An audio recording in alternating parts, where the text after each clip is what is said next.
اور پشتون نیشنلسٹ اور بلوچ نیشنلسٹ یہ اس تحریک میں بڑا آگے رہے اپنی شناخت اور آئیڈینٹی کے لیے. اور سب سے زیادہ جو متحدہ پاکستان تھا اس میں بنگالیوں نے بہت بڑی آواز اٹھائی تھی زبان اور اپنی آئیڈینٹی کے لیے. لیکن وہ تاریخ کا جبر ہوا کہ پاکستان 70s میں 2 لخت ہو گیا اور بنگالیوں کی جو آواز ہے وہ ایک علیحدہ ملک میں ایک علیحدہ شناخت کے ساتھ جو ہے وہ زندہ رہی. باقی جو قومیں ہیں خاص طور پر سندھی، پشتون اور بلوچ، وہ دوبارہ سے اس آئیڈینٹی کے لیے، اپنی زبان کے لیے، اپنی ثقافت کے لیے کوششیں کرتے رہے. اس سلسلے میں سب سے زیادہ جو اسٹرگل ہے وہ سندھی نیشنلسٹوں کی، ادیبوں کی، دانشوروں کی، شاعروں کی ہے، جنہوں نے 50s کے زمانے میں 1 یونٹ جب امپوز ہوا اس پاکستان پہ، ویسٹ پاکستان پہ، تو ایک طرح سے آئیڈینٹی صوبوں کی ختم ہو گئی تھی. تو سندھی جو نیشنلسٹ تھے یا ڈائسپورا تھا، باہر بیٹھے ہوئے تھے، یا یہاں جو سندھی جو ادبی تحریک تھی، انہوں نے سمجھا کہ یہ بہت ہی بڑا چیلنج ہے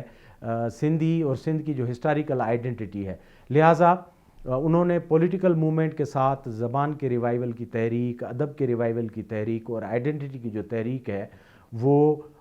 جو ہے اس کا علم بلند کیا. اور آپ نے دیکھا کہ کس طرح اس کے نتیجے میں جو لسانی فسادات تھے سندھ میں وہ بھی برپا ہوئے. کیونکہ اگین جس لابی کا یا مائنڈ سیٹ کا میں نے ذکر کیا، جس کے پیچھے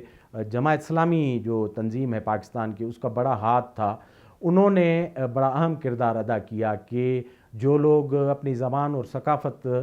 کے لیے اسپیس مانگ رہے تھے ان کو پاکستان کے خلاف قرار دیا گیا. اور جب کہا گیا کہ بھئی اردو کو صرف رابطے کی زبان کے طور پر آپ استعمال کریں، اور پاکستان کی جو ہسٹوریکل لینگویجز ہیں پنجابی، سندھی، پشتو، بلوچی، سرائکی وغیرہ، ان کو نیشنل لینگویجز کا درجہ دیں، تو رئیس امروی جیسے جو شعراء تھے انہوں نے جو کالم لکھے اور شاعری لکھی کہ اردو کا جنازہ ہے بڑا دھوم سے نکلے. تو اس پر فسادات بھی ہوئے کیونکہ ایسے لوگوں کے اپنے ڈیزائنز تھے، انٹینشنز تھے، وہ اپنی جو ہے وہ ہیجمنی چاہتے تھے، پاکستان کی ریاست پر تسلط چاہتے تھے جس کے ذریعے وہ رول کرنا چاہتے تھے. اور یہاں کی جو ریئل نیشنلٹیز تھیں جن کو سب نیشنلٹیز کہا جاتا ہے، پنجابی، سندھی، پشتو، بلوچ وغیرہ، سرائکی وغیرہ،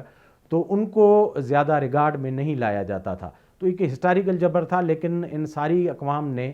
پاکستان کے فیڈریشن میں جہاں سیاست کی، جمہوریت کے لیے، رائٹس کے لیے، وہاں اپنی زبان اور ثقافت کی آئیڈینٹی کے لیے اور ریوائیول کے لیے بھی بہت بڑی جدوجہد کی. تو آج جب مریم نواز صاحبہ نے یہ ایکنالج کیا ہے، یہ ہائیسٹ لیول سے ایکنالجمنٹ ہے. گو کہ پنجاب میں اس طرح کی آوازیں پہلے بھی اٹھی ہیں. مریم نواز کے والد صاحب میاں نواز شریف صاحب نے ایک زمانے میں جاگ پنجابی جاگ کی ایک پولیٹیکل سلوگن دیا تھا، لیکن اس کو کچھ نیگیٹو معنوں میں اس طرح لیا گیا کہ اس وقت پیپلز پارٹی اور میاں نواز شریف کا پولیٹیکل کلیش تھا، اور اس جھگڑے کو ایک اس طرح ڈائریکشن میں سندھ ورسز پنجاب یا Punjab versus rest of Pakistan لیا گیا، تو وہ ایک نیگیٹیوٹی میں نعرہ تھا. حالانکہ پنجابیوں کے جاگنے سے کسی کو تکلیف نہیں ہونی چاہیے، ان کے جاگنے سے پاکستان جاگے گا اور سارے لوگ جاگیں گے. کیونکہ ایک بڑی نیشن یا بڑا صوبہ جب کسی نہ کسی طرح جاگتا ہے، جیسے آج مریم نواز کی صورت میں پنجابیوں نے یہ ریئلائز کیا ہے کہ ان کی زبان، ان کا کلچر اور ان کی ہسٹری بہت اہمیت رکھتی ہے، اور ان کی اونرشپ کا انہوں نے علم بلند کیا ہے. انہوں نے کہا ہے کہ اگر ان کے بس میں چلے تو وہ اپنا نصاب بھی جو ہے پنجابی زبان میں اپنے صوبے میں مروج کرائیں. یہ سب سے خوشی کی بات ہے، کیونکہ اگر یہ انیشیٹو پنجاب سے آئے گا تو دوسرے جو صوبے ہیں بلوچستان جیسے، کے پی جیسے، ان کو ایک بڑی تحریک ملے گی. گو کہ بلوچستان میں ڈاکٹر مالک بلوچ کی جو سربراہی میں حکومت تھی، انہوں نے 3-4 جو یہاں کی زبانیں ہیں جس میں بلوچی ہے، پشتو ہے، سندھی ہے اور دری ہے، دری جو پرشین کا ایک ورژن ہے، ان میں پرائمری اور سیکنڈری لیول پر پڑھانے کا جو انتظام کیا تھا، کتابیں بھی بنی تھی. لیکن ڈاکٹر مالک کے جانے کے بعد وہ پروجیکٹ ادھورا رہ گیا. تو یہ جو تحریک اور ڈرائیو ہے، یہ بڑا انسینٹیو ہوگا دوسرے صوبوں کے لیے جو اپنی اپنی زبانوں کے لیے صدیوں سے، برسوں سے، ڈیکیڈ سے بڑی کوشش کر رہے تھے کہ یہ پاکستان کی فیڈریشن میں یہ ریئلائزیشن آئے. میں اور ہمارے جو ہم خیال دوست ہیں وہ ہمیشہ یہ سمجھتے ہیں کہ اس طرح کسی بھی طریقے سے فیڈریشن کمزور نہیں ہوگی بلکہ پاورفل ہوگی، بہت زیادہ امپاور ہوگی۔ پنجابی لینگویج پاکستان کی بلکہ سب کانٹیننٹ کے خطے کی بہت بڑی لینگویج ہے، جس کو ایک وسیع آبادی ہمارے ملک میں 12-13 کروڑ جو پنجابی ہیں، اور اکراس دی بارڈر جو ہمارے سکھ پنجابی اسپیکنگ ہیں وہ بھی کروڑوں کے تعداد میں اس زبان کو بولتے ہیں۔ تو مجموعی طور پر یہ 30-35 کروڑ لوگوں کی زبان ہے، اور اس طرح انٹرنیشنلی جو ڈائسپورا ہے پنجابی وہ وہاں رہتی ہے۔ تو پنجابی زبان کو پاکستان میں بڑا دھچکا لگا اس وقت جب پنجاب کی جو انٹیلیجنسیا تھی یا جو اقتداری ٹرائکا تھا، جس میں سول بیوروکریسی، ملٹری بیوروکریسی تھی، اور اس میں اردو اسپیکنگ بیوروکریسی اور آئیڈیالاگ تھے، انہوں نے جب نئی آئیڈیالوجیکل لائنز بنائی تو اس میں سب سے بڑا جو نقصان تھا وہ پنجابی زبان اور کلچر کو ہوا، کیونکہ پنجاب نے اپنی زبان کی قربانی دی، گیو اپ کیا، اور نیا جو نظریہ اور ڈکشن تھا وہ انہوں نے اڈاپٹ کیا۔ تو اوور دا ایئرس اس کے نتیجے میں پنجابی زبان جو ہے وہ آہستہ آہستہ معدوم ہوتی گئی، وہ نصاب کی زبان نہیں رہی۔ اس میں جو آرٹ، کلچر اور فلمیں بننا تھی ان کی پیٹرونیج بالکل ختم ہو گئی، اور جو پنجابی ایلیٹ کلاس ہے، جو رولنگ کلاس تھا، وہ تو شرمندہ ہوتے تھے اپنی زبان بولنے میں، کیونکہ وہ سمجھتے تھے کہ پنجابی بولنے والا پینڈو ہوتا ہے، گرائی ہوتا ہے، اور اس طرح کے جو نوشنز تھے ان سے ان کو تعبیر کیا جاتا ہے۔ حالانکہ یہ سب سے بڑا مسکنسیپشن تھا۔ ہمارے پورے ملک کو ان پنڈوں نے اور ان گاؤں نے، گوٹھوں نے جنم دیا ہے، اور پاکستان کی جو جڑوں میں اس وقت جو بھی آپ کلچر ہے ان کے روٹس میں یہی گاؤں ہیں، یہی کھیت کھلیان ہے، یہی زرعی معاشرہ ہے جس سے ہماری لینگویج، ہمارا کلچر اور باقی چیزیں فلورش ہوئی ہیں۔ تو یہ بہت اچھی ریئلائزیشن ہے۔ پنجابی ہماری جو انٹیلیجنسیا ہے یا ڈائسپورا ہے، انہوں نے یہ جو ہے ابھی ریئلائز کیا ہے کہ پنجابی لینگویج کا ریوائول ہونا چاہیے، اور اس کو پاکستان کے جو بڑا صوبہ ہے اس کے نہ صرف نصاب میں ہونا چاہیے، بلکہ ہم کہتے ہیں کہ یہ ریئلائزیشن گراس روٹ لیول تک جو ہے وہ آئے، تاکہ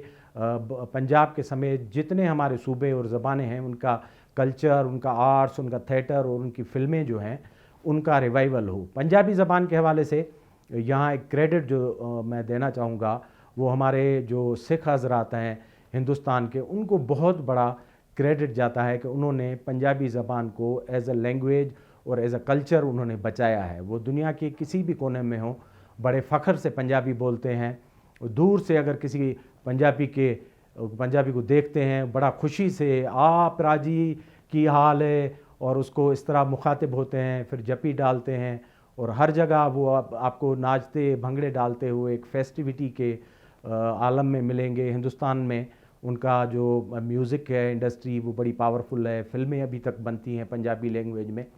تو تھینکس ٹو ڈیم گلوبلی اور ہندوستان میں پنجابی زبان کو کلچر میں، گو کہ وہاں گرمکھی میں پنجابی لکھی جاتی ہے، لیکن ان لوگوں نے بچایا ہے۔ تو اب مریم نواز صاحبہ نے جس طرح اس ریئلائزیشن کا اعلان کیا ہے اور بڑے دل سے کیا ہے، اور ہم جیسے لوگوں کو بڑی خوشی ہوئی ہے اس بات پر کہ بہت ڈیکیڈز کے بعد یہ ریئلائزیشن ہائیسٹ لیول تک آئی ہے۔ تو پنجابی زبان کے فروغ کے لیے کوشش کی جائے گی، اور اکراس دا بورڈ کی جائے گی۔ زبانوں کو زندہ رہنا چاہیے، یہ انسانی تاریخ کا سب سے بڑا سرمایہ ہے۔ اسی سے جو ثقافتیں اور جو افکار ہیں، جو ٹریڈیشنز ہیں، لوگوں کی سوچیں ہیں، وہ جڑی ہوئی ہوتی ہیں۔ تو اور یہ سب سے بڑا ایکسپریشن کا پاورفل ٹول ہے مدر ٹنگ یا کوئی زبان۔ مریم نواز صاحبہ نے اس جلسے میں کہا کہ میں پنجابی میں زیادہ اوپنلی ایکسپریس کرتی ہوں۔ یہ بڑا فطری ایک فنامنا ہے کہ آپ مدر ٹنگ میں، اپنی زبان میں اپنے آپ کو بہت اچھے طریقے سے ایکسپریس کر سکتے ہیں۔ اگر آپ میں تھوڑا لائٹر موڈ میں کہہ رہا ہوں، اگر آپ کو گالی بھی دینی ہوگی تو وہ اپنی زبان میں بڑا آپ کو اس سے ایک ریلیف سا مل جائے، کیتھارسس ہوتا ہے۔ یہ ایک ایسے ہی ہے، لائٹر موڈ میں کہہ رہا ہوں، لیکن زبان کا بڑا طاقت اور پاور ہوتا ہے۔ تو ہم امید کرتے ہیں کہ مریم نواز صاحبہ کے زبانی جو یہ ریئلائزیشن ہوئی ہے وہ ٹرکل ڈاؤن ہوگی پورے پاکستان میں، اور باقی جو سب نیشنلٹیز ان کو سمجھا جاتا ہے، جو حقیقی نیشنلٹیز ہیں پاکستان کی، جو پاکستان بناتی ہیں، یہ چاروں پانچوں جو کلچر ہیں ان کا جو پاور ہے وہ پاکستان میں ڈائیورسٹی پیدا کرتا ہے، ہم آہنگی پیدا کرتا ہے، یہی اسٹرینتھ ہے۔ تو اگر اس طرح کی ریئلائزیشن اسٹیٹ لیول پر اور پالیسی میکنگ لیول پر ہوگی، کیونکہ پنجاب کا جیسے میں نے پہلے کہا بہت بڑا ہاتھ ہے پاکستان کی ڈیسیشن میکنگ میں، اگر پاکستان کی اسٹیبلشمنٹ، پاکستان کی بیوروکریسی اور پالیسی میکرز اس بات کو مانتے ہیں کہ پاکستان کی زبانوں سے، پاکستان کے کلچر سے اور ڈائیورسٹی سے پاکستان مضبوط ہوگا، اور ان کے لیے اسپیس پیدا کرنی چاہیے، ان کے لیے پیسے خرچ کرنے چاہیے، تو یہ ایک کوہین کو، فیڈریشن کو، ڈیموکریسی کو، ویلیوز کو، ہم آہنگی کو اور پیسفل جو کو ایگزسٹنس کا اس انڈس ویلی کا پورا ہسٹری اور پیغام رہا ہے اس کو زیادہ مضبوط کرے گا۔ تو آج کے پروگرام میں ہم نے کہا کہ آپ کے ساتھ یہ شیئر کریں، جو ہمارے آئیڈیاز ہیں، ہمارے پروگرام کو دیکھتے رہیں، لائک کریں، سبسکرائب کریں۔ بہت بہت شکریہ۔